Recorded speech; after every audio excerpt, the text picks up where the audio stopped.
This is That Video Game Podcast, episode 559 for July 9th, 2018. Everything is in pounds. The currency, not the weight. Multinational.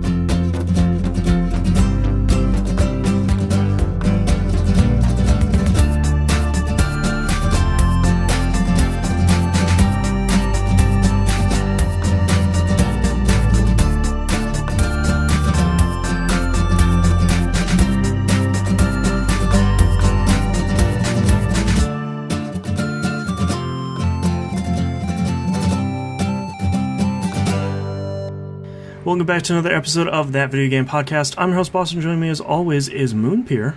Oh, bonjour. I don't think I really have anything to talk about here at the beginning, so let's get started with what have you been playing? Okay, let's get started straight away with Elite Dangerous. Okay. Yo, I spent the entirety of my day off this week on 4th of July. Happy Independence Day, everybody. Celebrating Space Independence Day, and just played Elite Dangerous for like 10 straight hours. That sounds awesome. It was so cool. And then it was my wife was playing, and Rob started playing with us, and Nimp jumped in for a little bit, and it was all of us just being space truckers together. It was so cool. Yeah. Yo, Elite Dangerous is really cool. I don't know if I mentioned it last episode, but I did decide to wait on the Anaconda, and instead I dropped all of my money into a Python. Okay. Because why not? Because Python is it's a cool little ship. It's really fun to mess around with, so I had a lot of fun with the Python. It was really cool. And now I'm hoping to earn a lot more money and get myself a nice big Conda. Yeah. Wait. Yeah. Phrasing, potentially. Are we still doing phrasing? We are always doing phrasing. Always. Yeah, that's fair. But yeah, Elite Dangerous, I'm not going to harp on about it too much because it's Elite Dangerous. You know what it is at this point. Yeah. You're either playing it right now or you're not interested. Yes, exactly. Or you are curious and scared because that game is terrifying. Are you space curious? Oh, I'm always space curious. Space curious is just the best form of curiosity. Right. So, along with that, two quick rundowns. Battlefield 1. In the run-up to Battlefield 5's announcements and teasers and all the other stuff, we jump back into Battlefield 1 for a little bit. That game is still so good! Yeah. Really, really good. I don't know. Battlefield 1 is amazing. Again, you've heard me talk about Battlefield 1 enough on this show, so there's not a whole lot I can say for that. We're currently... we don't really have a goal. Like, my wife and I and a couple of friends will play the multiplayer together. Not really a set goal, but they do have the unlockable weapons, so now it actually gives you something to target. Like, it has those bars that you need to fill to unlock new weapons, so I'm all down for that stuff. Fill all those bars. Yes, you must. I was in the mood for something a bit more relaxing after 10 hours of Elite Dangerous, so I did play Neo Geo Turf Masters. Oh, yeah. This is the golf game for the ACA Neo Geo stuff. Yeah. This is the one with possibly one of the hardest achievements I've ever had to do, which is to make it through hole 10 on essentially arcade mode. Oof. So, that's very difficult. That game still looks great, that game still plays great, and every single time I see it, the animation blows me away. It's so good. Every single time. It's like, how? It's like witchcraft. Yeah. It's, honestly, I don't understand. It's good on whoever it was that developed that game, because oh boy is it a gorgeous looking game. I'm kind of glad that I haven't continued down the Neo Geo hole, because every time I look at the store page there's like 6 more coming out. It's like, nope, I'm fine with the 15, 20 that I've got, so I will be okay over here by myself not playing Neo Geo games right now, except for this one. Hold on, I'm looking up the developer, Nazca Corporation, which is a name I haven't really thought of in a long time. They basically made Metal Slug and Neo Turf Masters. Well, that explains why the animation is so great. Yeah, they made a whole bunch Metal of Slug. Other stuff too, but it basically just seems like Metal Slug and then all of its ports for forever. Well, yeah, because it's talking about animation, like that's one of the prime examples of how animation can step a game up right there. Yeah. So, now we get to the really, really stupid and fun stuff. Okay. Let's talk about what the box. Yes. What's in the box? Not what's in the box, just what the box. That's the actual name of a game. Oh, what the box? Not that box. We'll come to that box. Oh, the other. Right. We'll come to that box in a little bit. What the box? Okay. Which is an actual game. Which is so dumb. And it's so cheap. And it's so indie. And it's so much fun. Yeah? It's essentially a... It's really hard to describe. It's a third-person multiplayer shooter. Okay. Where you are a cardboard box. Alright. In a level full of cardboard boxes. I am already really interested in this. You have a gun, which is a staple gun, which you can fire 3 staples out. Great. And then you have to reload the staple gun. There is staple drop, so you have to take into account the distance between you and your opponents when you're firing the staples. Right. You have a melee weapon. I hate how good this is. The melee weapon is a box cutter. That's so frustratingly perfectly on the nose. Yep. And so when you have the staple gun out, you just look like a box. When you have the box cutter out, you can see the box cutter in the box. Right. So much box talk. And it's really dumb. It's 3 hits. Well, in general, 3 hits and you die. It comes with all the platitude of modes that you expect from a multiplayer game. It's got its deathmatch, team deathmatch. It's got Juggernaut, or I think it's Juggerbox or something like that. Or Box Naturally. It's got capture the tape, not capture the flag. Oh, God. Capture the tape. Yep. And it's a roll of tape. And then when you pick it up, it says red tape is shipping. Great. I mean, if you're going to lean into it, you got to lean all the way into it. Yup. Because that's what they do. And the best thing about this game is it's kind of like Assassin's Creed multiplayer. That's what I was going to ask. It sounds a lot like you don't know which boxes are real boxes. If you have the staple gun out and you stand still, you look like every other box, because guess what? These levels are full of boxes. Hundreds and thousands of boxes. That's really great. If you stand still, like literally you don't know who the other boxes are. It's way, way too fun. It's like a $5 game. It's stupid. It's got no right to be as fun as it is. Yeah.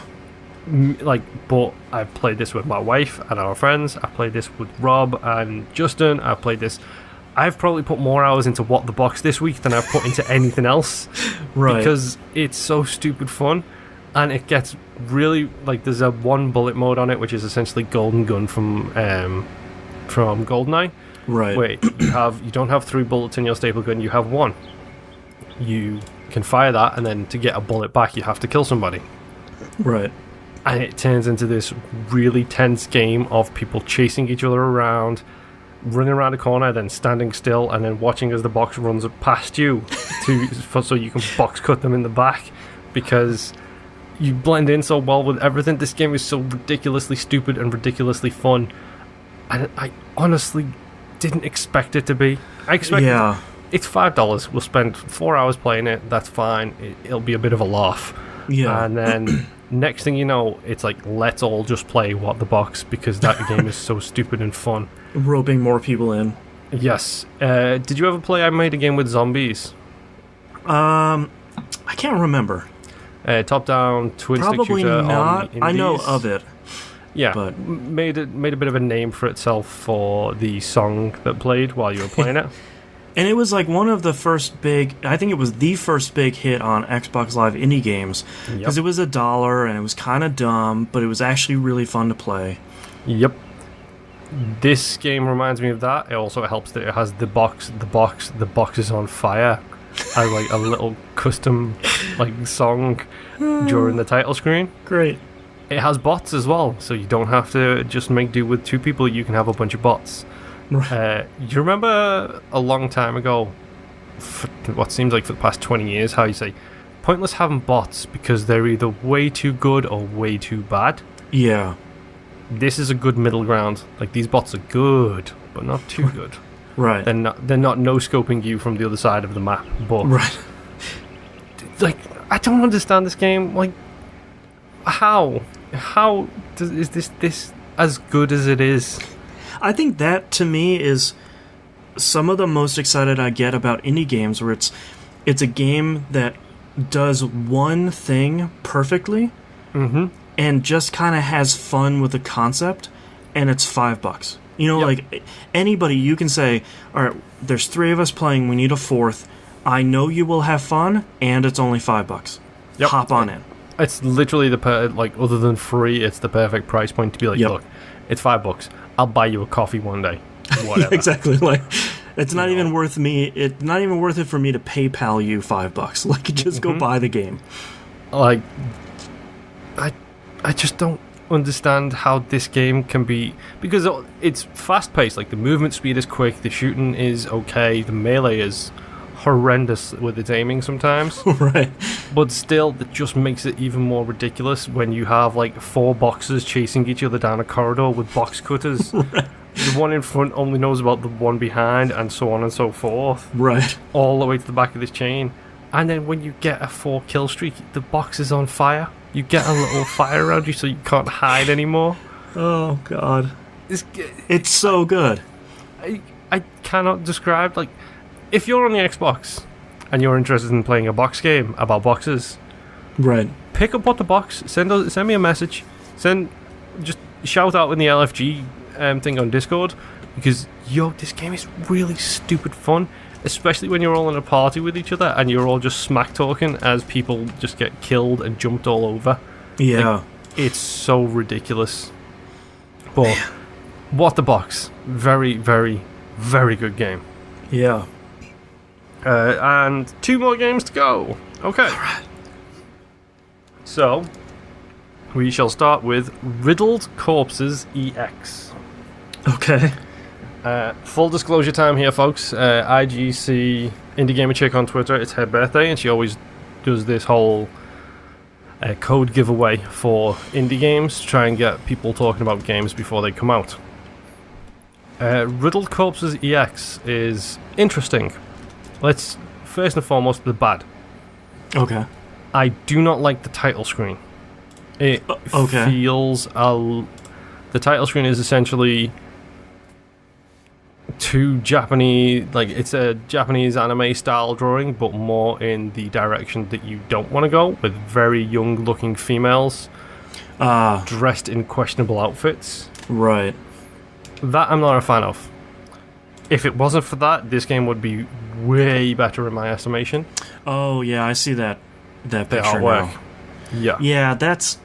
Like, I get the style that they're going for, but that seems more like one of those... One of those, like, anime dungeon crawler games, more than it is the cool game I just saw in the trailer. Yep. Because if that art style transitioned into the gameplay itself, I would be absolutely fine with it, because that makes sense. Whatever that stupid witch game is, that it's a bullet hell shooter. Is it Cinemora? No, you're thinking of the one that came on 360? Yes.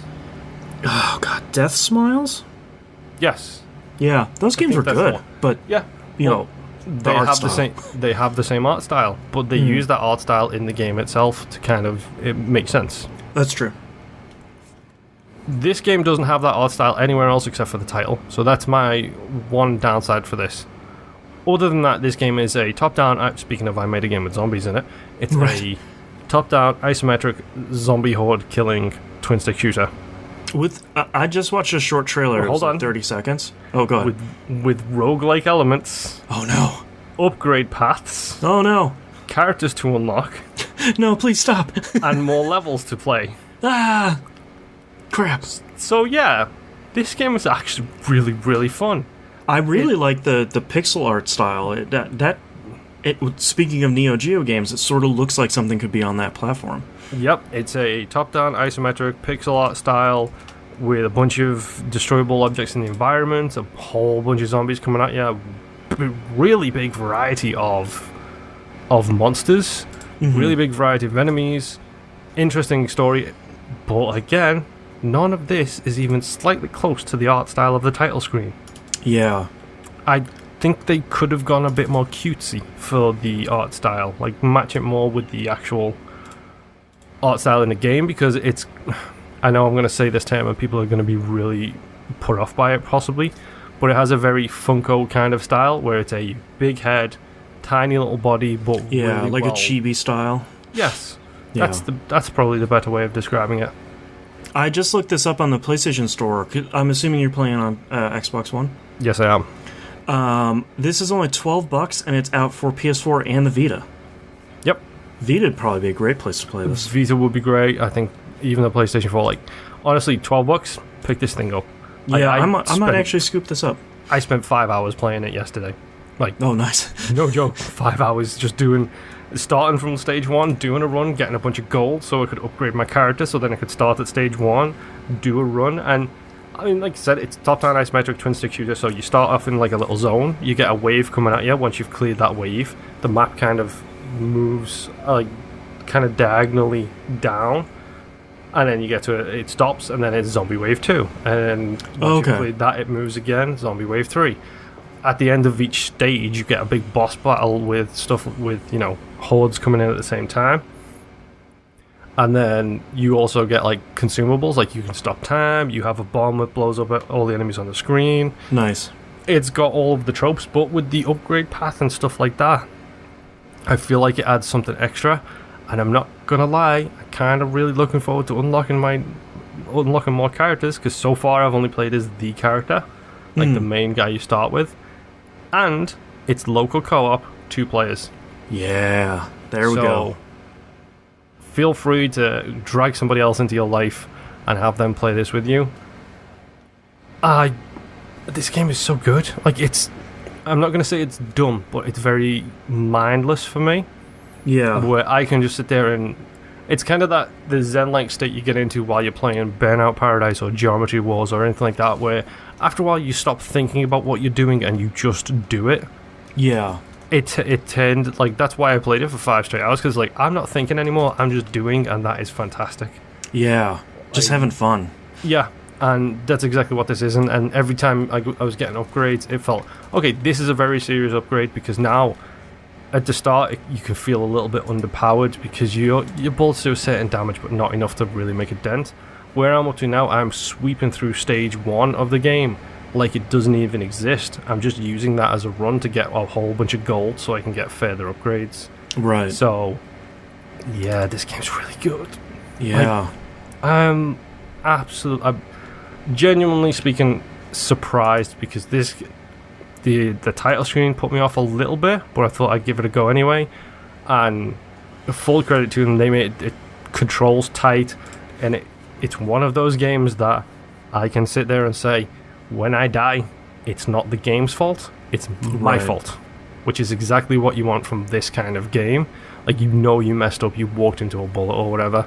So, give it a shot. Like, $12, again, it's not asking a whole lot. Watch some videos of it, see if you think it might be for you. It's just a very easy shut your brain off game. I hope at some point it comes to the Switch, because I think that would be a really good platform for it as well, to be completely honest. Yeah, I wonder if that's coming out there. So... fingers crossed. Riddled Corpses EX is the game. Yeah, so just came out last month. Yep. Give it a shot. Well worth it. It's genuinely very fun. And now we talk about the other box. Yes.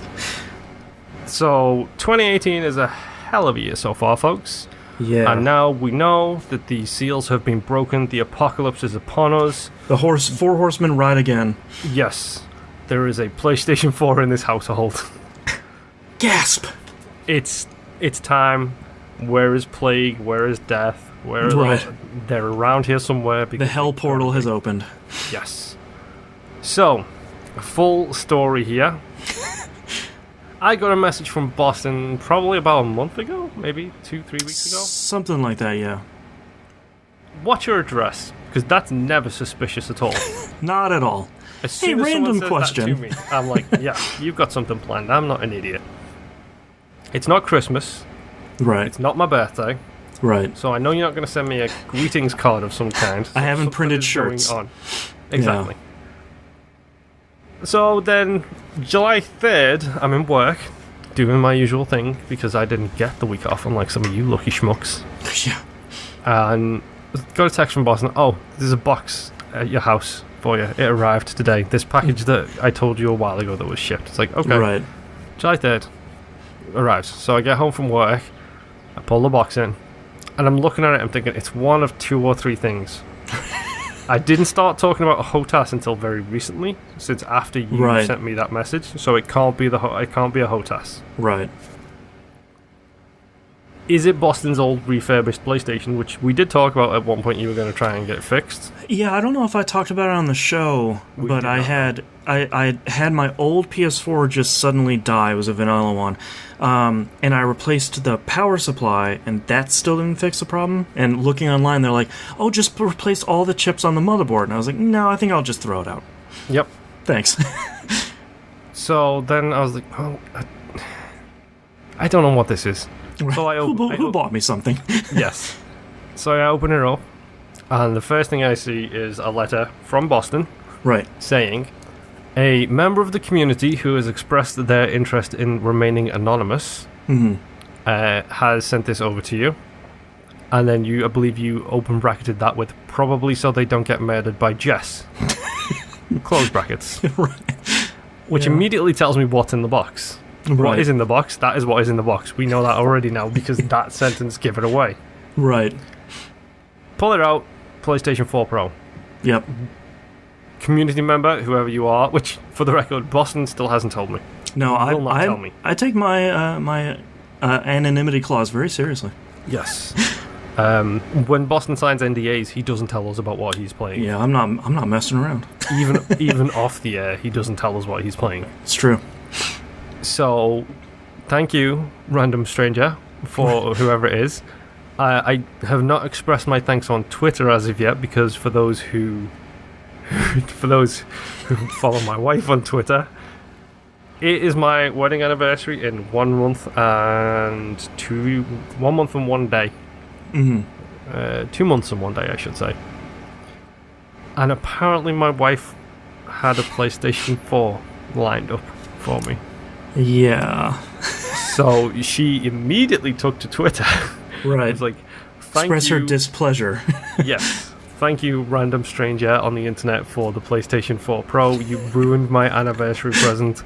Love, Jess, I believe was the way that was phrased. Yes. So I'm in a rock and a hard place now. I like, as myself and the anonymous gifter were setting this up, never in a million years would I have guessed that your wife was aiming to procure a Sony anything for you. Nevertheless, a PlayStation 4. Yes. So, my first response when I read that tweet was, oh no! Yep. So after the calming down period has happened, yeah. Thank you, anonymous donator, for the PlayStation 4 Pro. And I hate Sony. Yes. Oh man, this is Sony gonna Sony. Yep. As we mentioned it last week, I believe it was. Yeah, Sony gonna Sony. So when I move countries. Clearly, I'm sitting in New York, but I've got an English accent. That's not a funny character I'm doing. That's just me. So when I moved over here, obviously my wife and I basically do game sharing on the Xbox. I called Microsoft after I'd moved over here. I was like, look, my store on the Xbox One is still in Great British Pounds. Right. I moved over to the US. I need it to be in dollars because currency exchange rates are terrible, especially if you're trying to buy pounds in a dollar-centric land. Oh yeah, you just get screwed.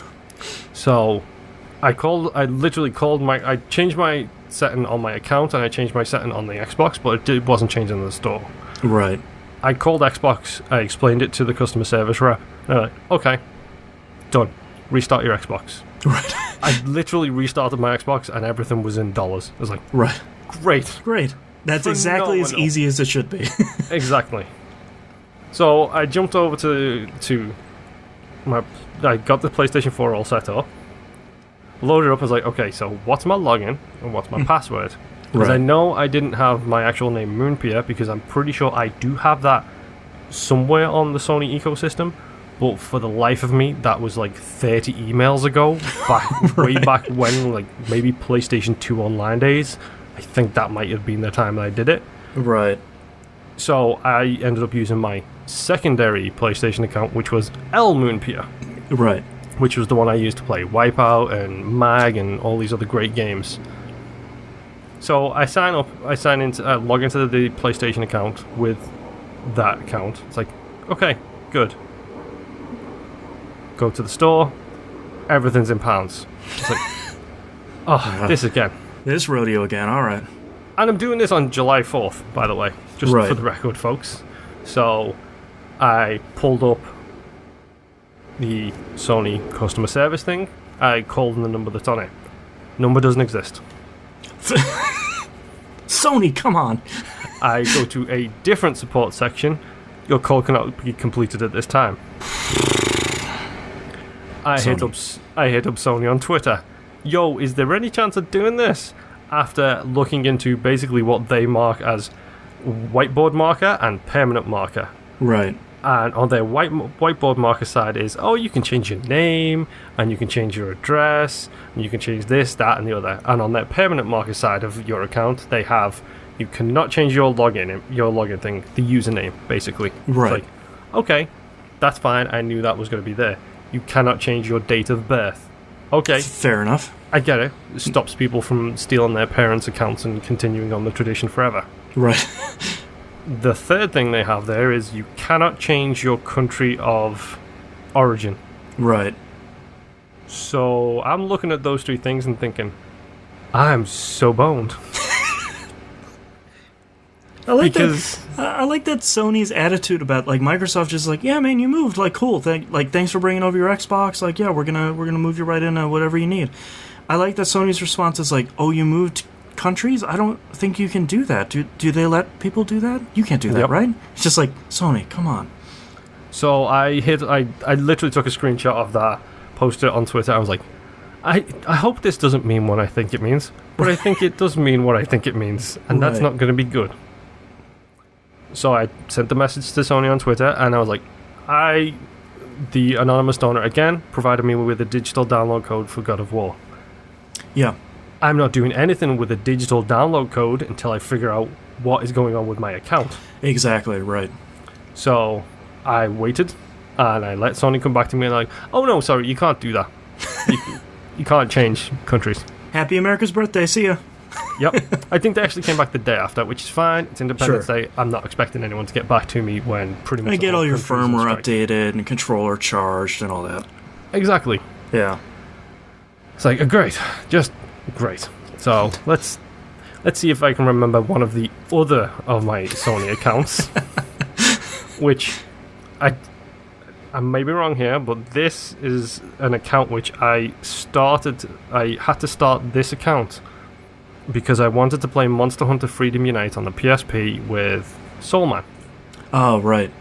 And the way you did that without being sitting next to somebody is you had to log in on your PSP,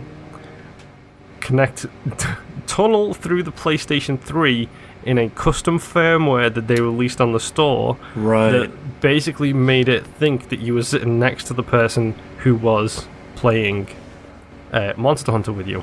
Right. But if memory serves, you couldn't do this with an account from a different location. It marked everybody down as the same locations. Yeah, they all had to be in like the same geographic region. Yes, so I ended up creating an American account on my PlayStation 3, right, so that I could play Monster Hunter Freedom Unite with Soulman. Right. That name was Moonpier US. Dead simple. Makes sense. Luckily, that account still exists. Hey. Luckily, I still have the email address And luckily, I still remembered all of my security questions. Hey, the stars align for once. Then I had to install that account onto my PlayStation, which I now need to make sure I uninstall my UK account because it's so confusing because they've both got basically the same name and they both say my full name underneath it. So I need to change one of them. Right. Got that signed in. Got God of War downloading. 19 minutes is a lie. Well, was it 19 minutes until it's ready to start? Or like the full thing downloaded? 19 minutes until finished. Yeah. 19 minutes is a lie. Yeah. That's a big game.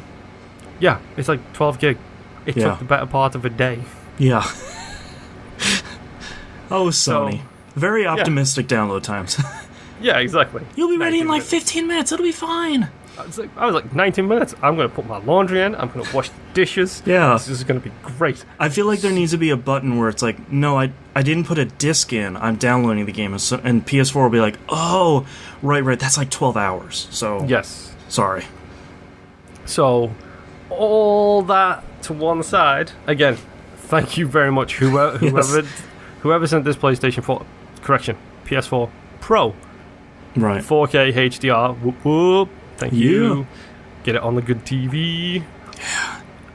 Which, by the way, that's the only reason it's allowed in the living room. It's because it's a 4K console and it's the only 4K TV in the house. Right.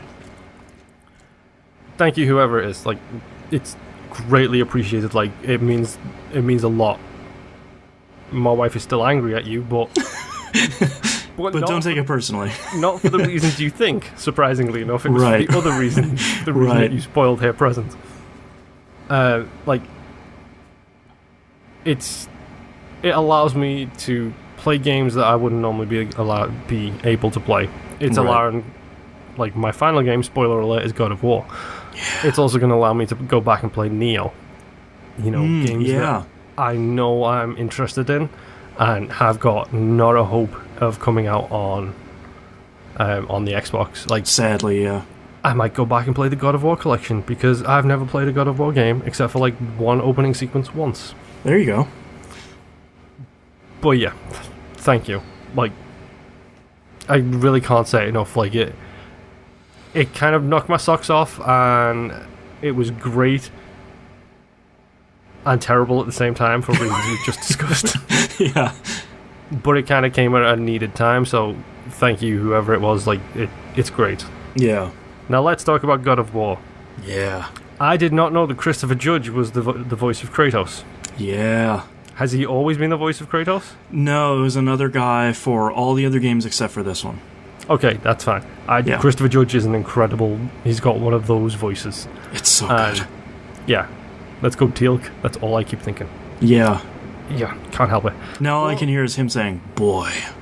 Yes. He says that a lot. He does, yeah. Like, a lot. Yeah. So, let's just start with, oh wow, this game is beautiful. I'm so jealous that the gifter got that for you, because I'm like, I know it looked good on 1080p on my TV. I know it's going to look real good in 4K, and now you have photo mode in there too. Like, yep. So jealous. New Game Plus, should I choose to go for that one. So yeah. It's taking me a little bit of time to get used to the way the controller's set up on the PlayStation. Like, I was like, oh, this would be a really good screenshot. Wait, how do I do that on this? Yeah, Did you switch your screenshot settings? I have not yet. I know that's something I should do, but I haven't done it yet. Yeah, I don't understand. Their default one is like holding the button takes a screenshot and tapping it opens the menu. It's like, that's exactly the opposite of how that should work. I should be able to just push it and it takes a screenshot. Like that. Sony. Yep. But, okay, God of War. Yeah, that might be one of the most beautiful games I've ever played in my life. Yeah, one of my favorite moments in the game is, obviously there's been a lot of coverage about how the camera never cuts throughout the entire game. Mm-hmm. One of my favorite moments is just that start screen where it's the tree with the handprint on it. He's standing right next to it. Yeah. Yeah, and like as soon as you hit start, then you're just right in the game. And it's like, oh, okay, that wasn't just like a menu screen. This game looks ridiculously good. Yeah, I'm like, talk about good casting when it comes to Christopher Judge as well, because At this point, Christopher Judge is an old man. And he has that grizzled old voice, which you kind of need for this kind of Kratos. Like, good on him, like, for that. I really like Atreus, or whatever his name is. Atreus? It's Atreyu. Yeah, one of the two.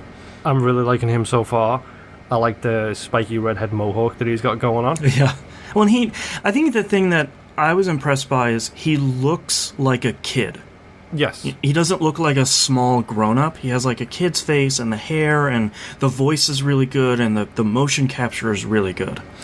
Yeah, and I'm trying to figure out how to measure where I'm up to in this game, because, like you said, the camera never stops. Yeah. Pretty much the only real break times you have are boss fights, which I think I've had 3 or Okay. 4? So you 3? fought the first big boss fight where it's sort of like... right, this is... about the troll, yes. No, I was thinking about the one with the guy... the stranger. The stranger, the guy with the tattoos. Where it's sort of like, okay, right, we still have a God of War game. Alright, cool. Yep, I have fought him.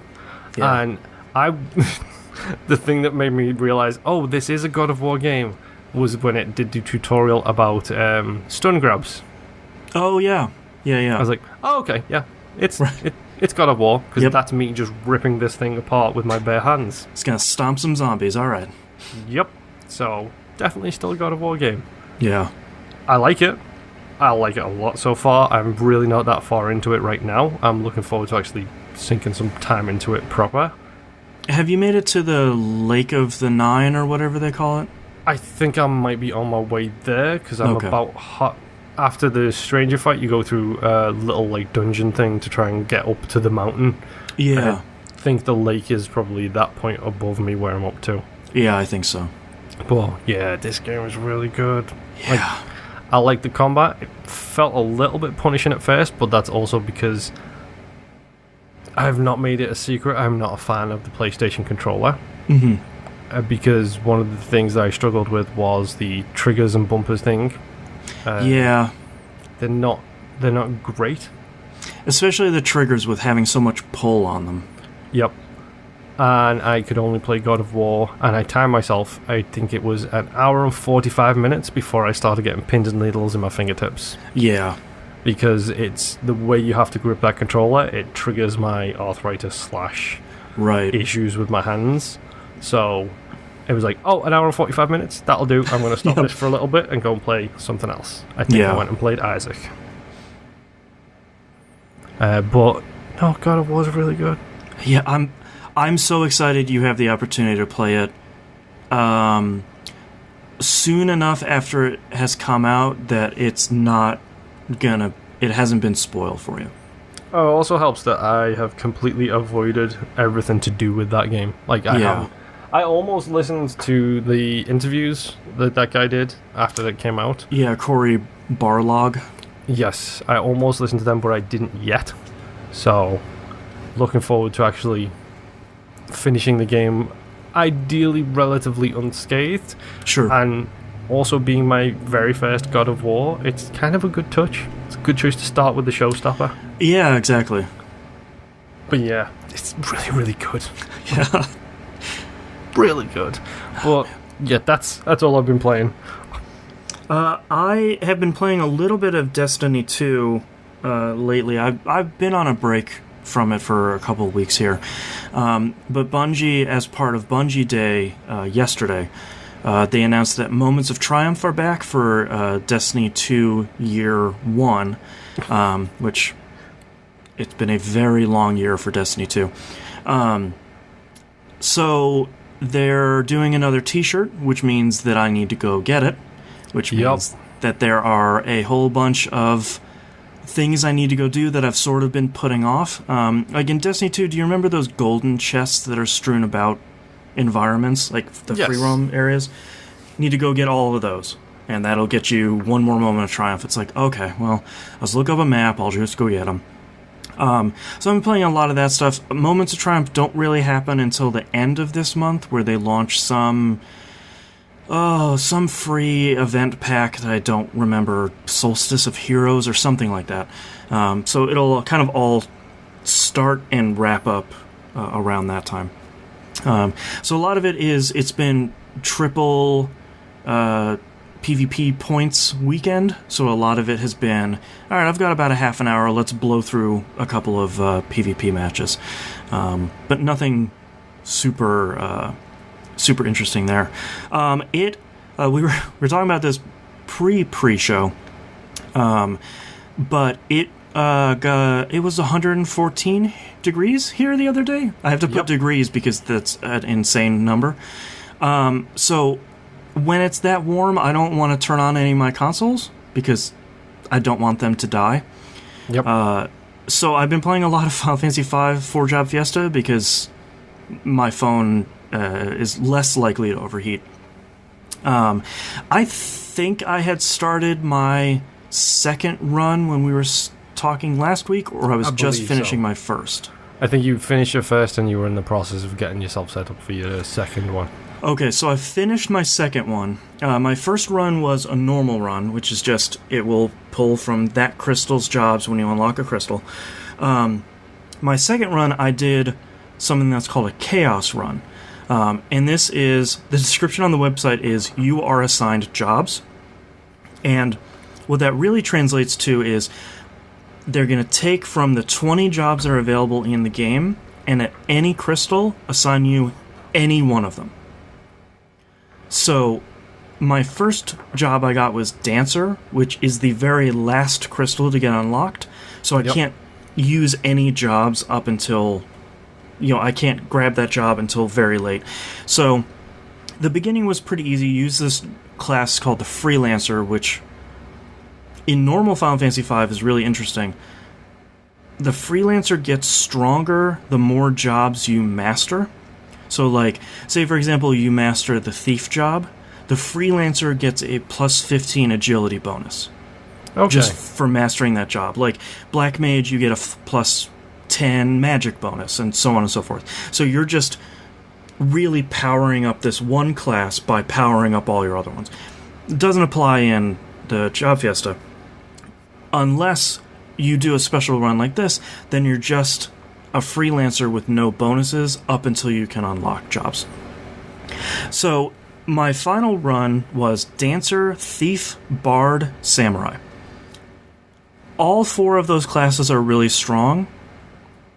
But they need a healer, I'm guessing. No, not really, because you can get by having your Thief just throwing potions and stuff, and we'll get into why the Bard is really strong later, but the Samurai is ridiculously strong, and they have this skill where you can throw money at your enemies, and it does the math formula to do the damage is so heavily weighted in your favor that most bosses, you throw money and it does 10,000 damage and they're dead. So, like, 2 seconds, they're not even hitting you. My main problem, though, is I only had one class to get through the fire stuff, and that was Thief. Apparently, this is a very common problem for people that do Chaos runs, is I only have the Thief, and I'm doing this one specific boss in the library. His name is Biblos. And, yeah, it's a great name. I won't go too deep into this, but, like, this is where you have to maximize every advantage you have. Basically, when you attack Biblos, he puts a protect spell on himself, which halves your damage. Thieves are so weak that you're only doing 50 damage to begin with. Yeah. Then you're only doing 2,000. He has like 8,000 health. Normally that would be fine, like you just chip away over time. Except once you get him to half health, he starts using a drain spell on you, which pulls 400 damage off of 400 health off of one of your party members and heals himself. So he's healing for more than you can output. Yeah, he's healing for way more than you can output. So I should mention now, my previous run I finished at level 50. The main piece of advice that people are giving is go to this one dungeon and just farm 99 high potions. You can steal them from these one enemy. You have 4 thieves, should be fast enough. It was. So get those. I have 4 elixirs. I'm level 23, which is hilariously high at this point. And they say, the boss only has 1,000 MP. You basically don't hit him at all, and you wait until he exhausts his MP.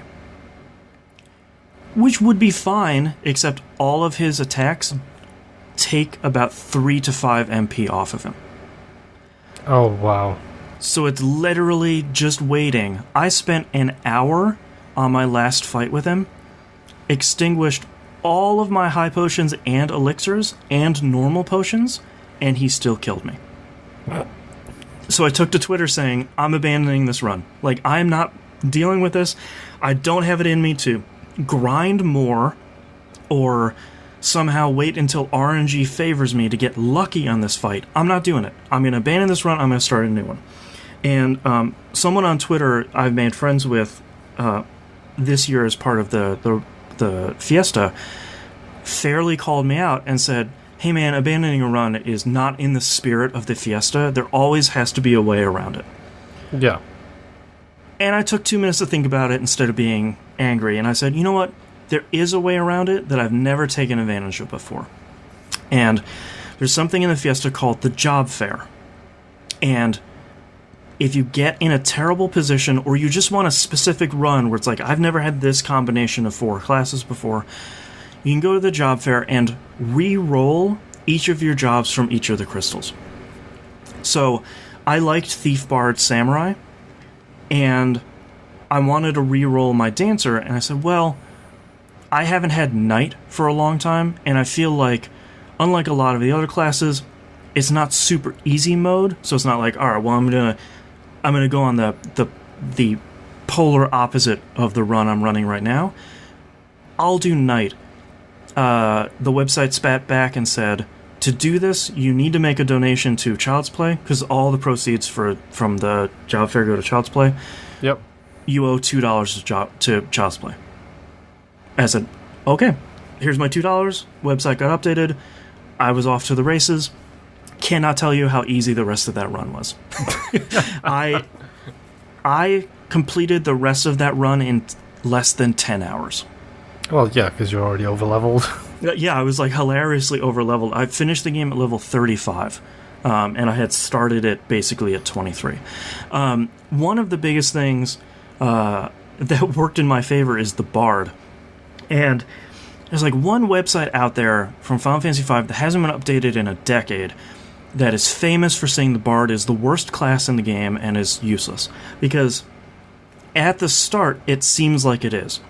Like one of the earliest songs that you get from the Bard is the character will start singing and basically just sings until they get hit or the battle finishes, and your magic power gets stronger over the fight as long as they keep singing. It's like, yay, that's not good at all. But if you do this sequence of things throughout the entirety of the game, at the end, a character gives you the very last song, which in the GBA and mobile version is called Hero's Rhyme. And the description on it is wrong. It says it boosts your stats over time. That's incorrect. What it's actually doing is every turn that this character is singing, all of your characters gain a level. Okay. So, for me at level 35... that's great because the first phase of the final boss is really easy. So you basically, in everything except for the mobile and the Steam version, you get up to level 99 in that fight, you stomp the first phase, you stomp the second phase, and then you're done. It's super easy. Is that level bump just for the fight, or is it? It's just for the fight. Okay. Yeah.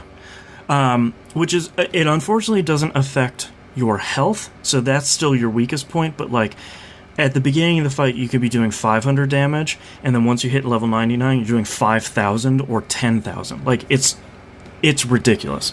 Yeah. The benefit that I discovered on the iOS and Steam, or the mobile and Steam version, they removed that limit of level 99, is now level 255. It's the old coding number as well. It's the 255. Yeah, it's like, here's our maximum. I remember that that skill I told you about where you can throw money. Mm-hmm. I put that on all 3 of my characters that weren't singing. I did 10,000 damage. The final boss has 4 parts. It's like a giant sprite that has 4 sections you need to attack. I did 10,000 damage per character per turn to that boss. Each part only has 55,000 damage. In 2 turns, I completely obliterated the final boss. Nice and easy run then. Yeah, like for all the BS I dealt with at the beginning, the end was incredibly powerful. Yeah. So I thought, the Fiesta doesn't finish until August 31st. Now I sort of want to see how many runs I can fit in. If they're going to take 10 to 15 hours apiece, let's see how many I can do. So I started a new one, and I'm trying to see how many versions of the Fiesta I can do. And I'm now doing something called a random run, which is basically the inverse of chaos, where chaos tends to weigh stronger to the classes that get unlocked later. Mm-hmm. Random tends to focus on the ones that get unlocked earliest. Basically, when it gives you out a job, it picks from any of the jobs that are currently available. So wind is wind and water, wind, water, fire. Instead of just doing one crystal, it does all of them. Yeah. So I have blue mage, time mage, thief, and white mage. So I am literally unstoppable once I finish unlocking all these classes. I just unlocked thief, and I just had to do like 2 more dungeons until I get white mage, and then nothing can stop me now. Sounds like fun. It's going to be so... Yeah, especially like after the last one, I've run into so few problems on this run that the best thing I can say about this run is it's pretty unremarkable. I know it's strong from the beginning. I know how to break this game immediately as soon as I saw those jobs, and I'm just going to motor my way through it. If you're going for a multi-run, go for it as hard as you can. Yeah, and I'm trying to figure out how I can get a harder run out of it, and I think at that point I sort of have to start mixing and matching tags. Like there's a famous tag called No 750, which is basically characters that can use wands in the game can actually use them as an item in their inventory and break them, and they cast the level 3 version of the rod. So basically, if you pick up a fire rod, you cast it casts Fire Aga, which at that point in the game you might be doing 30 damage with fire. You're doing 5,000 by just snapping this rod. Each rod costs 750 gold. That's why it's called No 750 or TM 750. So you're sort of, at that point, you're sort of tying more hands behind your back and saying, well, I don't want this easy way, but I want this hard one, so... we'll see, but unlike a lot of the other years, I'm really not sick of Final Fantasy V. Usually after my first run, I'm like, alright, that's all I've got in me. That's good enough for this year. It's comfort food. It right totally now, is. Comfort food is what is needed. Yes. 10 hours of Elite Dangerous. Yeah, well, especially like... It's been unbearably hot this week. I'm not talking about it a lot on the show because I haven't been fully diagnosed, but I'm going through a lot of unfortunate and serious health issues, so I'm looking for stuff like the best of the comfort food. I've been playing some Isaac. Haven't played a lot of Prey Mooncrash this week because it's a little stressful. I played a little bit of Enter the Gungeon. I'm looking for those perfect comfort food games where I can just sort of play it and like interact with my kid and watch Moana for the 400th time. Finding Nemo. Or, she just watched Finding Nemo again, because every once in a while I try, like, are you going to like Little Mermaid this time? No, you're bored. Okay. She liked about a quarter of Finding Nemo yesterday, which is probably our new record with that movie. Yes. He touched the butt. But, it's one of those movies where it's like, I'm not going to be upset to watch that 100 times. So. Yeah. Last but not least, I've talked before about how I'm a backer on the ToeJam and Earl Back in the Groove Kickstarter. Mm-hmm. The closed beta came out this week. So... Well, you are NDA'd on, I believe. Yes, I can't really talk about this. So, it's really interesting. I really like the developers. Human Nature Studios is the developers. It's essentially the two dudes that made the first one. Yeah. So, I want to see them succeed. And basically, they sent an email to the backers that said, we know you're excited. We know you're probably more excited than we are. But we only get one chance at a first impression for this game. And if the studio is to be successful, and if you want more ToeJam and Earl games to come out in the future, you can't show this game in the beta state. And they had this giant list of known bugs. They had this giant list of stuff. There's a really great interface in the game. You press F11, and it pops up a bug report sheet. You fill out all your stuff. It captures all the stuff that the game's doing at the moment, including all your specs, and it sends them off to the studio. Nice touch. Yeah, it's a nice touch where I can just hit F11. It freezes the game, so nothing's running in the background. You can just say, this stuff just happened to me right now. I've broken the game a couple of times. It's in that state of beta. It's not one of those multiplayer betas. Wink, the game's just done and you're just barely stress testing it. So I do want to respect what they're saying and not talk about it because it's not even in a complete state. They said they want to keep a bunch of stuff a surprise for the full release. So half of the characters aren't in the game.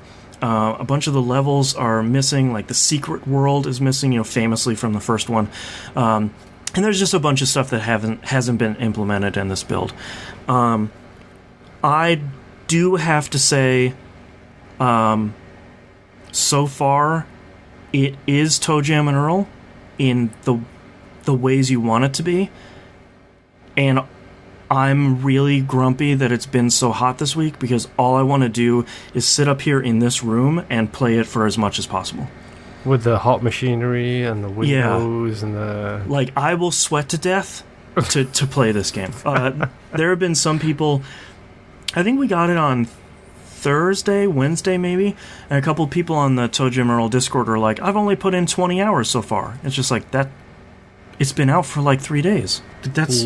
That's so much, but that's sort of where I'm at right now. Is I want to play more of it.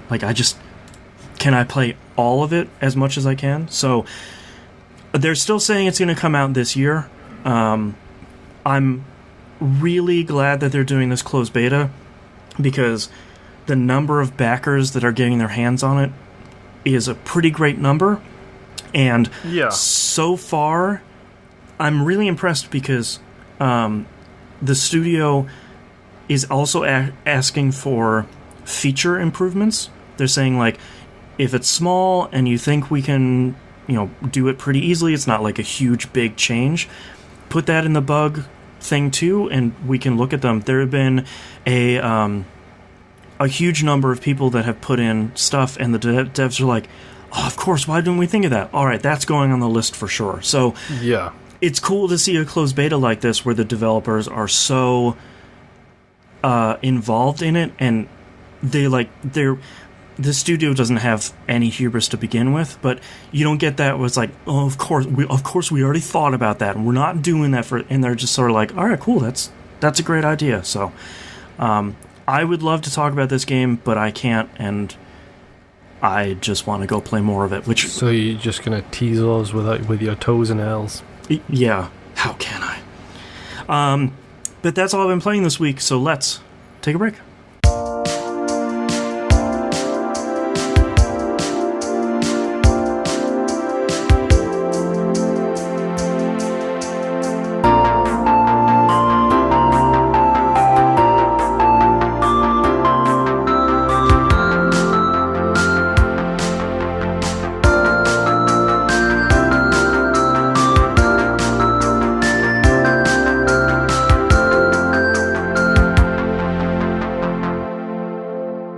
let's talk about releases for the week of July 9th, 2018. Shining Resonance Refrain comes out on PC, PS4, Xbox One, and Switch. Talked about this yesterday on Pup, and Musim was saying it's a remake of an older Shining game that never came out over here. So, of course, I'm hoping it's good, because that's a franchise that's been dead since the PS2 era. Yeah. Those games had some quality issues, let's say. A release I kept seeing that doesn't make a lot of sense to me, Warhammer Vermintide 2 for the Xbox One, that I thought was already out? Nope. Oh. It came out on PC a long time ago. Okay. Only just made it to the Xbox One, but I think Vermintide 1 only came out like last year. So okay. There was a huge delay on Vermintide 1. I thought it had been on PS4 as well, but who knows? I can't keep track of all these fantastic rat games. Yep. Captain Toad Treasure Tracker is coming out on the Switch. Buy it. I loved this game on the Wii U, and I will have to pick this up at some point so I can play through it again. I know there's a little bit of missing content from the Wii U version that some people are grumpy about, but the content that they've cut is so minuscule. Like, there were these couple of levels where you could run around levels from Super Mario 3D World. Yeah. But they weren't puzzle levels, so they didn't really matter. So, just go buy it. Yeah, exactly. I think it's $40 when it comes out, so... One of the highest regarded Wii U games ever, so... Yeah. I'm excited to play it again. I think that says something. Octopath Traveler is coming out this week on the Switch. Oh, no. Yeah, I'm looking forward to diving into that. My brother pre-ordered that for me a while ago, and I am really looking forward to diving into that. Have you seen the graphical style of that?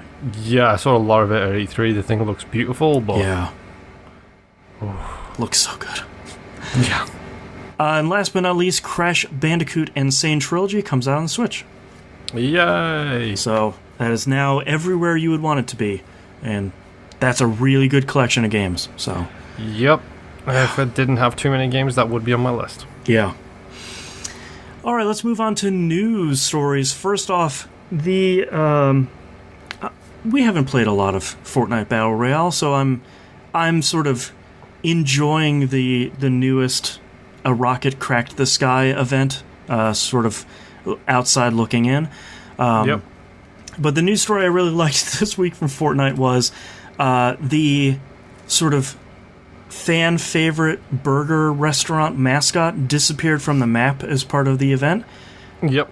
And reappeared in real life in the middle of a desert. Why not? Like, just a giant, a totally giant, real statue in the middle of, Palmdale, California? Which is in the middle of nowhere. It's not like they don't have the money for it. Sure, yeah. I mean, like, why not build this dumb, stupid burger with its tongue hanging out? Yep. I really hope, apparently, as part of this event, like, portals are showing up all over the map and sort of removing things from the map as the map continues to change. Half-Life 3 announced. Yeah. I really hope that they do this with more stuff, where it's just like, the middle of Paris, here's a dumb sign from a game. Like, that... I really like seeing this dumb Fortnite stuff. Yeah, it'd be really great if they take like one of the apartment buildings or a restaurant or whatever, and then just literally change the entirety of the restaurant. That'd be great. Exactly like the Fortnite restaurant. That'd be really good. Put one of those stupid oversized cars in the front. Yeah. Oh man. In unfortunate news, Amazon Prime drops its pre-order discount for remasters and re-releases. Understandable. Because then it takes a $40 game down to $20 or something, so... Yeah, well, it was 20% off, so for for $40 games, it wasn't super crazy anyway, but the amount of Amazon Prime pre-order discount eligible games is now pretty slim. It's basically vanilla versions of brand new games, which is a lot, but the 20%... The amount of additions... Yeah, like, if you're looking to get, the Assassin's Creed Odyssey Gold because you're interested in the Season Pass, you're not going to get You're unlikely to get the 20% off on that. Yeah. And that sort of sucks. So, and now with Gamers Club and Game Club Unlimited or whatever the Best Buy thing was called, with that disappearing, there's not really a lot of options for saving a little bit of kashish. And that stinks. I was about to make a really bad GameStop joke, but I won't. Okay. Next news story, Left 4 Dead team, Turtle Rock Studios, is ramping up for a new major title. This is Left 4 Dead 3? God, I wish. What I wouldn't give. Yep. They're currently hiring for a senior level designer, and they have said it's a new entry in something like a world famous franchise. So Left 4 Dead 3. Oh God, please be Left 4 Dead 3. I couldn't. I would buy Left 4 Dead 3 on so many platforms. Yep. Oh, you want to play Left 4 Dead 3? I'm on your platform. I would buy it on principle alone. Yeah, just like, I will take one of all of your versions. Yep. Oh, it's coming out on the Switch? Yeah, toss one of those at me too. Sure, why not? So, I'm not getting excited, but I'm a little excited. Come on. I think I'm mostly excited that Turtle Rock is still able to make games. Yep. Like they didn't go out of business when Thingio shut down. Like when Evolve went under. Yeah. Good. Yeah, and it's nice to see that a very talented studio like that didn't just get canned when that game didn't succeed. Yeah. Next news story, Todd Howard has been talking a lot this week about how Fallout 76 and that game's movement towards games as a service model doesn't mark the future for the studio.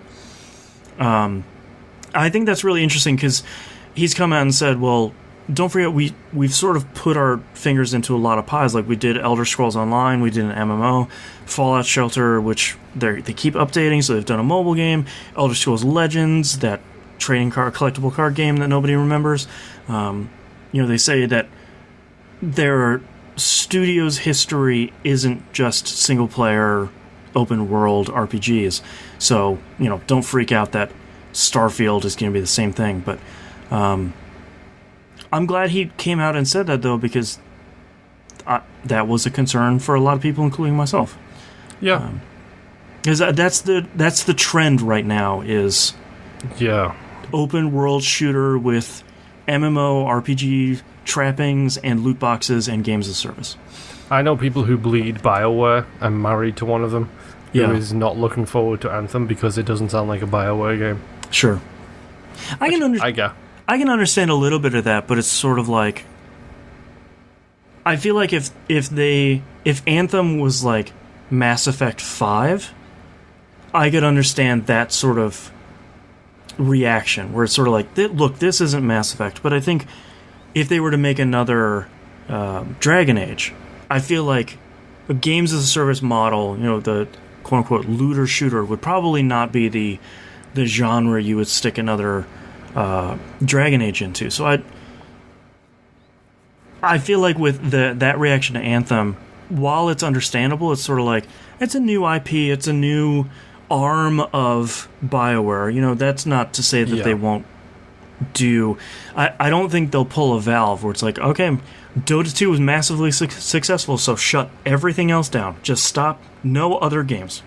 Yep. So I mean, the problem is you can't judge these studios by what they do now. Mm-hmm. You judge them by what they do next. Exactly. We don't know what's next until they release what's next. So, and thankfully, I feel like Bethesda did really great at E3, where they say, "Here's a vastly different Fallout game. Here's Starfield, which is a space single player game. Oh, and the Elder Scrolls 6. It's sort of like 6. So it's sort of like, I know you have concerns. Here's two things you really want." Yeah. So that I feel like that's a good balancing act that they've managed to do. I feel like a lot of other studios would find themselves well served by putting someone in that position, like Todd Howard is, and easing up on the reins, like Todd Howard seems to do. Like I like to give Bungie a hard time for the deficits of the Destiny franchise. And it seemed like they were putting Luke Smith in that position for a long time until Destiny 2 kind of came out and landed poorly, let's say. And then he just disappeared. It's like that's when you need your charismatic person out in front of the game and the company to say, like, we're hearing you, here's what we're doing, here's what we're working on. Not to just puff of smoke, poof, that sort of thing. So. Not to No Man's Sky out of here. Yeah. Close the doors, lock them up. Don't talk to anyone. Yeah, man. Last news story here. The release date for This Is the Police 2 has been announced, sort of. August 2nd. It's coming out on PC and OS X. With the unfortunate caveat of PS4, Xbox One, and Switch to follow, quote, at a later date. Oh, they Nicholas did. Yeah, I mean, I can understand with This Is the Police because that studio seems very small. Yeah. But also, I want to play it on my PS4 like right now. So. Yeah, same for the Xbox One. Yeah, I guess I will get it on PC. I will not. Yeah. I might too. Who knows? I think it depends a lot on how much it's going to cost. I still don't see a price in any of these news stories, so I'm sort of not expecting more than $20. Yeah, I'm thinking 25. Yeah, because they added that RTS mode, which I guess is sort of still optional. They added that in, so I could understand if they were going to go for more of a indie premium price tag there. The triple I. Yes, the triple I. Yeah, as someone referred to it as, there were a lot of internal delineations for games at the company I worked at before, and one of them I heard that I really liked was double A, where it's sort of almost like triple I, double A, that sort of. I really like the triple B for stuff like the crazy Twin Peaks rip-off game, Deadly Premonition. Yes, as triple B. Where it's like a really well-made, totally broken, shoddy game. Mm-hmm. And I love it. God, Deadly Premonition is so good. I think I played 10 minutes of that game. Yeah, I feel like Deadly Premonition is one of those games, a lot like Alpha Protocol, where you just sort of have to sit down and play all of it, and you're either going to be 100% in love with it, or it's the worst game you've played, easily. Yep. It's a bit like watching Twin Peaks. Yeah, where it's sort of like either I feel this craziness, or this is the dumbest show I've ever watched. I really like Twin Peaks up until like where it gets bad in season 2, also known as season 2. I have seen one episode of Twin Peaks. I would really recommend the first season of Twin Peaks. It's really good. It's like a really good mystery about a weird town. Yeah. And it doesn't get too weird until season 2. Twin Peaks. All right, let's move on to Patreon plugs. We haven't done this for a while, but if you're a patron at the $10 level or higher, I mean, you can put more money in the box. That'd be great. You can put a plug and a featured question. I'm going to do some subliminal selling here. Yeah. You get to put a plug in for your show or blog, or we've plugged books in the past. And then a featured question here at the top of the back end of the episode. So Michael E. put in both of those. So he wanted to plug, he says, I co-host a podcast called Co-op Mode Reviews. It's a monthly video game podcast where 4 guys choose a game of their choice. Our episodes are on iTunes and Google Play. Looks like they have a handful of episodes up there, and it's more than a handful. I think it's almost 20. And it looks like they do something very similar to what we do for Game Club, where they get through and play a game and then talk about it. So go check that out, Co-op Mode Reviews. You can find that on iTunes and Google Play. He also asked a question. He says, my questions come from a personal experience. Was there a game you initially didn't want to give the time of day but did and ended up liking it? I was like this back in 2002 when Kingdom Hearts was released. My younger brother Matt kept telling me I should play it. One day I caved in. My first playthrough was 8 hours straight, occasional bathroom break, and the rest is history. That's a really good example. Yeah. At that time, I hated Disney. I hated Square. and I was the exact same. It was like everyone was telling me this is so stupid but so great. Yeah, and you're like, yeah, Final Fantasy Disney game. I bet that's real good. Yo, guess what? That game is incredible. Yeah, it's even with the remake, it's aged not super well.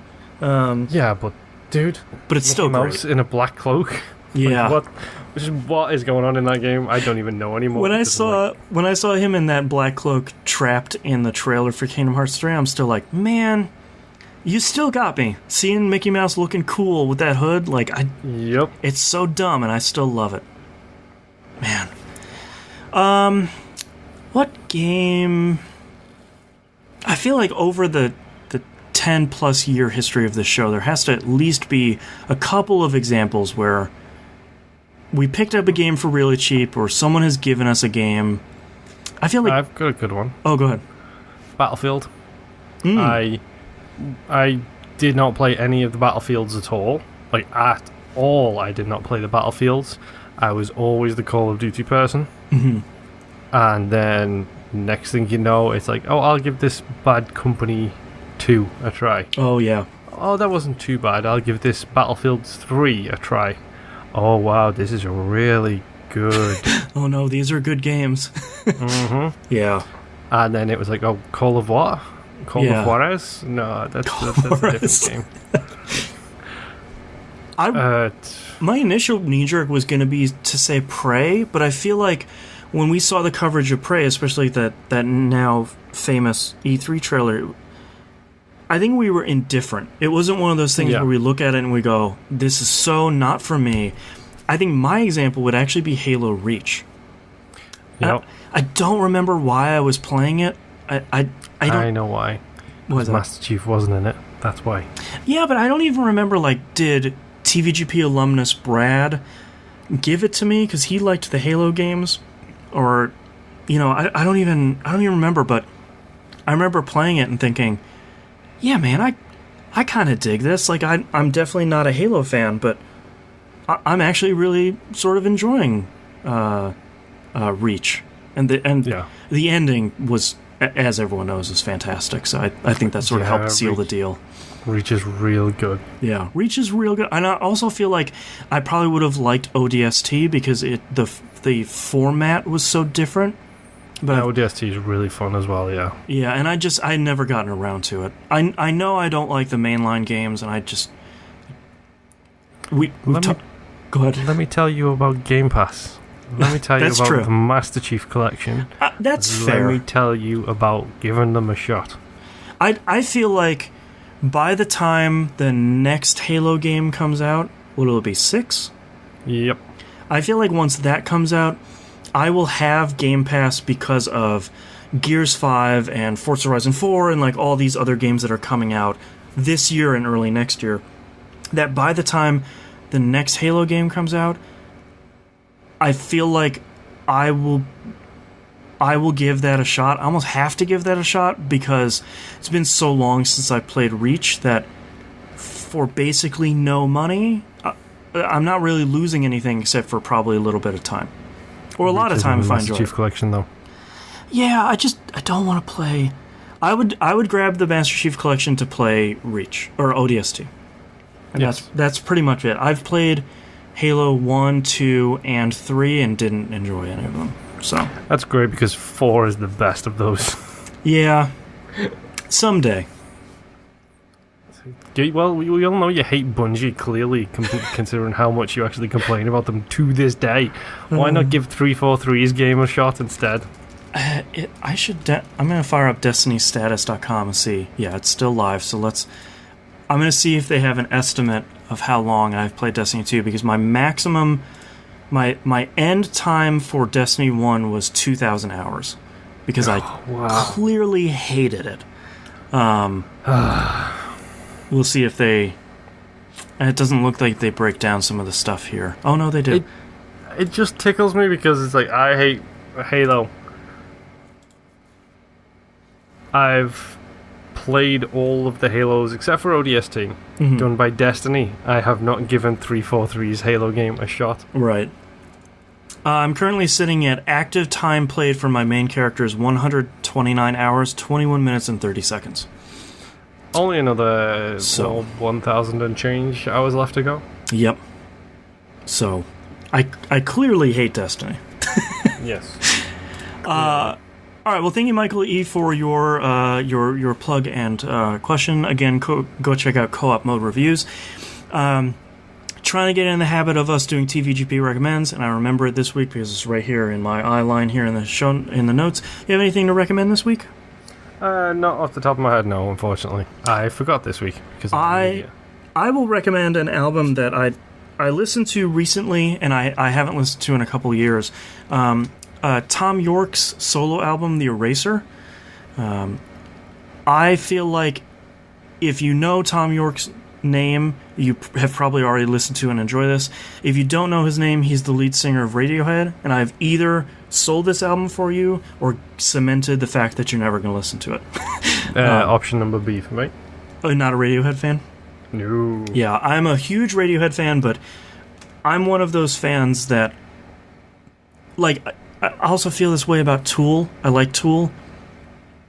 Both of those fan bases can often be overbearing. Yep, where it's like, Rick and Morty you don't is the like same. Tool. Parks and Rec. Yeah, exactly. Where it's like, I understand, especially with Radiohead, it's a weird band that has only gotten weirder. You either love or hate his voice. You either love or hate the music. If you do enjoy his stuff, or you're sort of... his solo album is really great.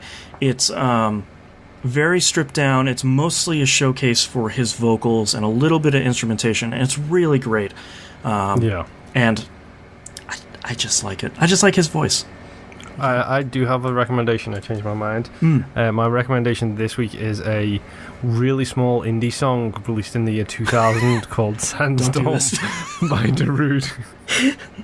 You monster. You started this, not me. You started it. I did. I started this arms race. Yes. Yeah. All right, let's move on to questions. Nick R. sends us an email titled Trophies. He says, hello, Boston and Moonpier. I'm writing this email waiting for my workday to start. Thought I would share this with you all in the community. First off, I really love the show. Been listening for several years now. Like the format that you create, Boston, it makes it easier for people to find it and just start listening. Thank you so much, and thank you for listening for so long. I hear you all talk about trophies and achievements a lot. I wanted to tell you about a guy on PSN who was absolutely crazy with his trophy count. This guy has been at it since it started on PS3. Anybody that plays on PlayStation and tries to get trophies knows this person. His name is Hakum. I will break down the list. His trophy level is 228. He sounds like a Ginyu Force member, by the way. Yeah.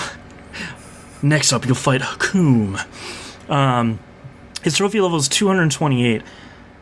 I have a whole buttload of trophies, and I'm like level 20. So I have 2 trophies. Yeah. A nice, clean, fresh start. Get your first platinum for one of the best PS4 games. He has about 40,000 bronze trophies. He has 1,574 platinum trophies. He has a total of 66,000 trophies overall. Oh, wow. He said, Nick says, what makes it even better is he has a YouTube channel. It looks like the lowest quality you will see. I think his wife will hold the phone and record him getting these trophies. He has gotten them on PS3, PS4, and the Vita. All of that sounds priceless. I really love the idea of somebody just being like a trophy hunter, but not really like doing it for the popularity or the attention that it can go. Not like making a business out of it, like HakumTrophies.com. Like, hopefully he owns that. Let me tell you about Macca's Guides. Yeah. Or like the old trophy hunters, achievement hunter, that sort of stuff before they started maybe getting into too much really stuff. Crazy. Yeah. He says, I apologize for the long email. It wasn't long, don't worry about it. No. Just been wanting to share this with all y'all. Keep making a great show. Nick in Atlanta, Georgia. Thank you so much. I'm going to have to go check out those guys' videos because that sounds really great. I mean, that's literally, I mentioned the only, quote-unquote achievement hunter I kind of follow is Macca, and that's only because he does incredible guides. Yeah. Macca91, I think it is. If you've ever watched a collectible guide, if you've ever watched achievement guide, chances are it's probably from him. Yeah. Because the dude does so many videos. I really like when people make those like collectible guides. I was watching one collectible guide for God of War, actually, for some of those spectral Odin's Ravens.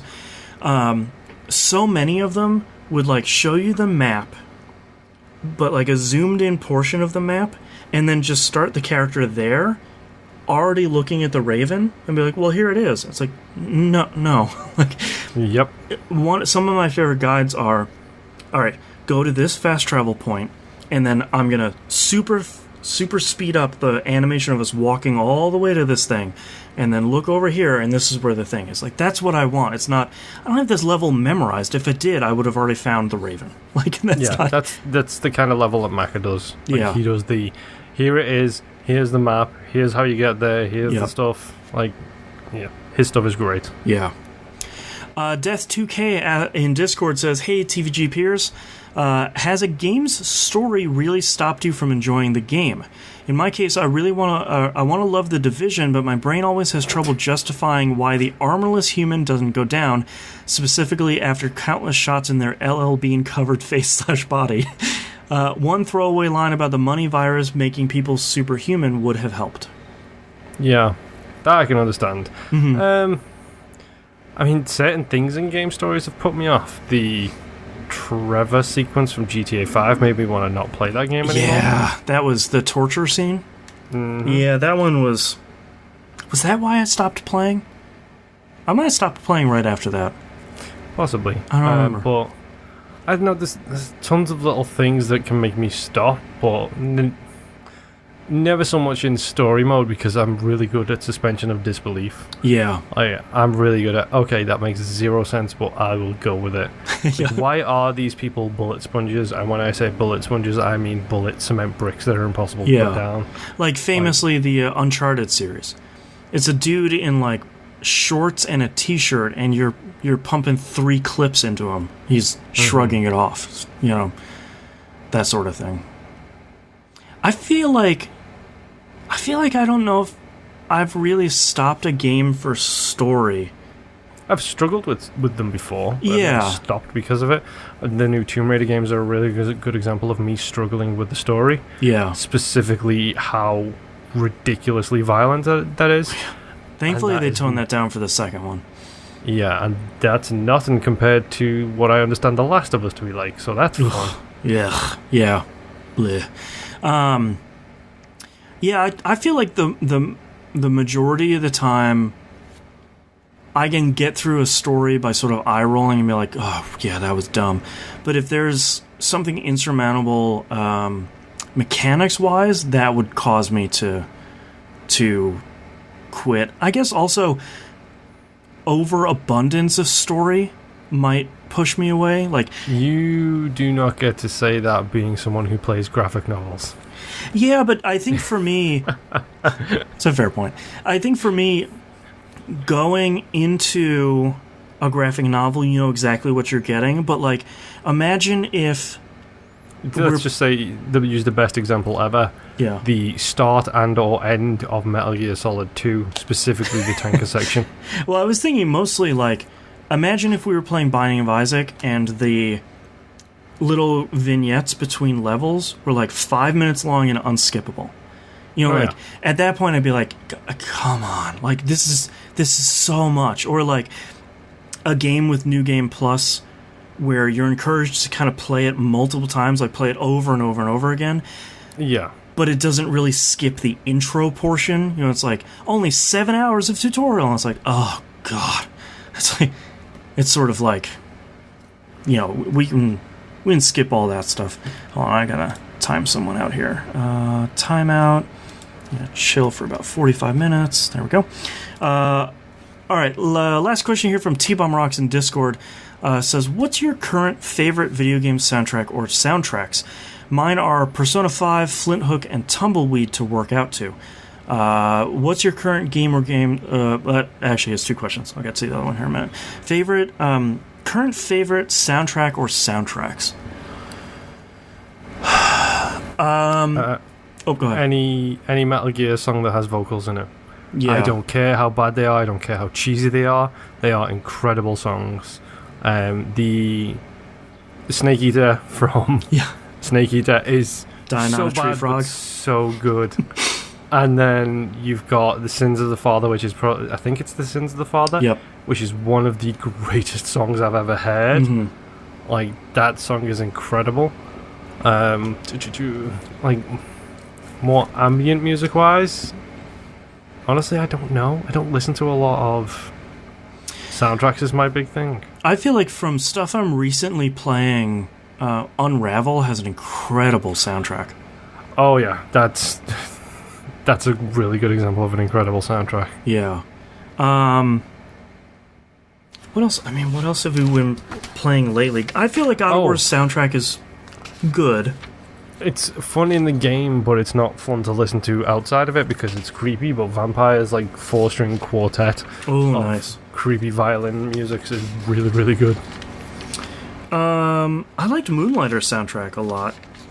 I was gonna say Prey, but I only really like the one famous song from when you're in the helicopter and then like the start screen music. Yeah. I like that a lot. Oh, Owlboy had a good soundtrack. There's one. We talked about it a little bit in the Game Club episode, but it has a really great soundtrack.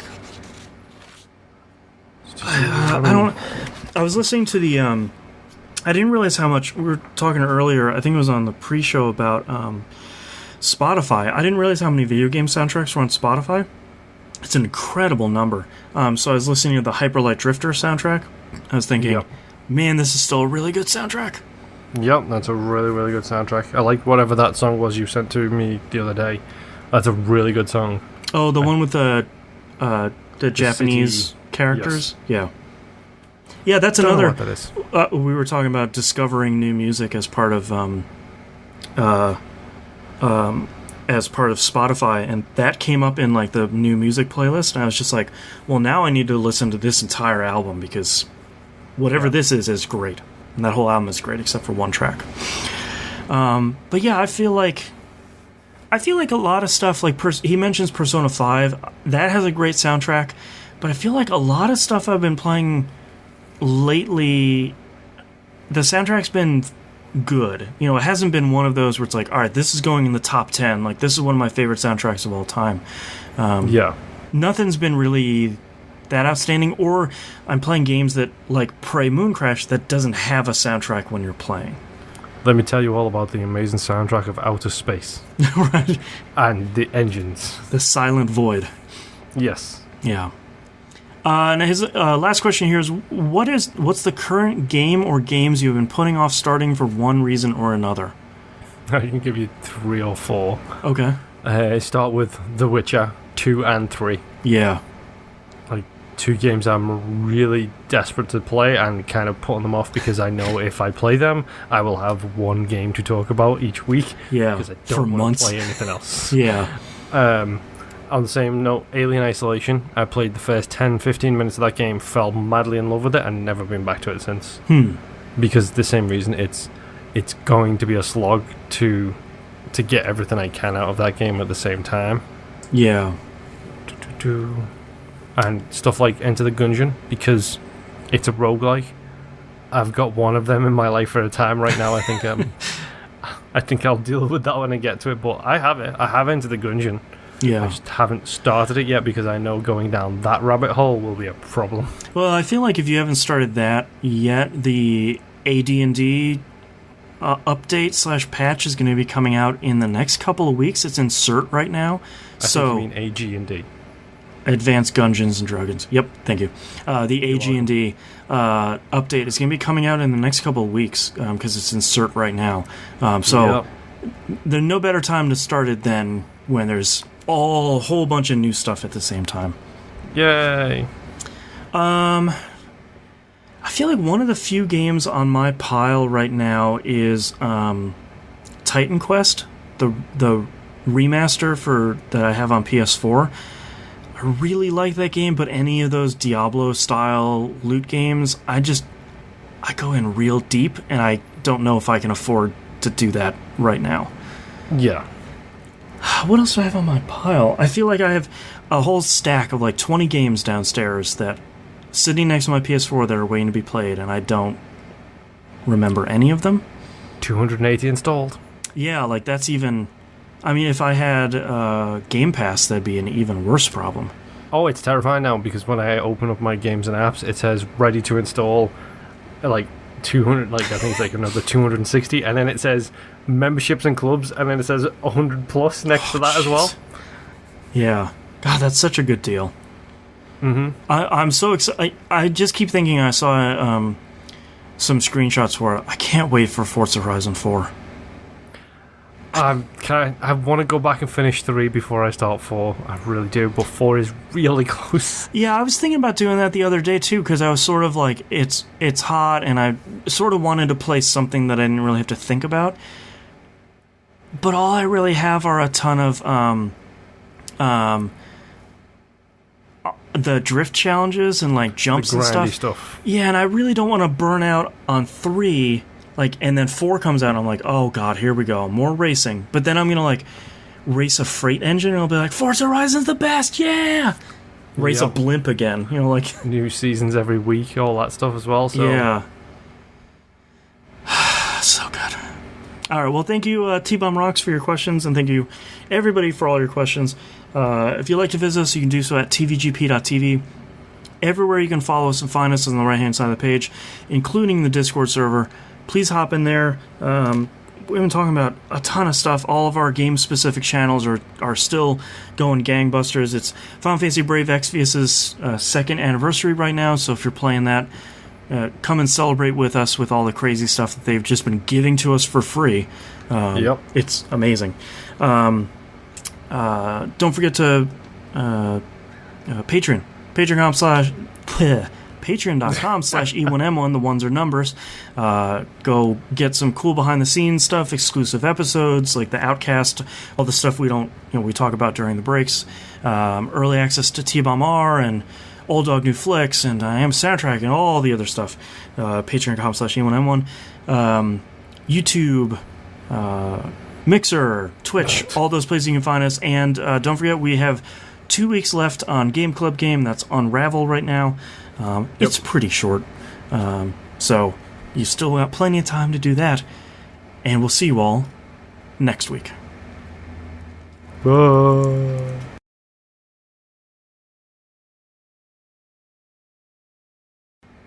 Are you laughing about, is Louise flopping around on the floor somewhere? No, it's not Louise. Is it Sherlock? How far my cable will go. Hi, Sherlock. It's too hot. Oh, Sherlock.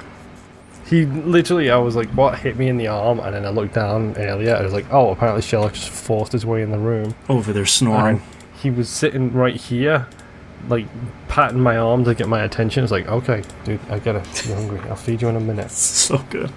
And then he circled his way around my legs a little bit, and then ended up like literally over there, just splayed out like a Jezebel.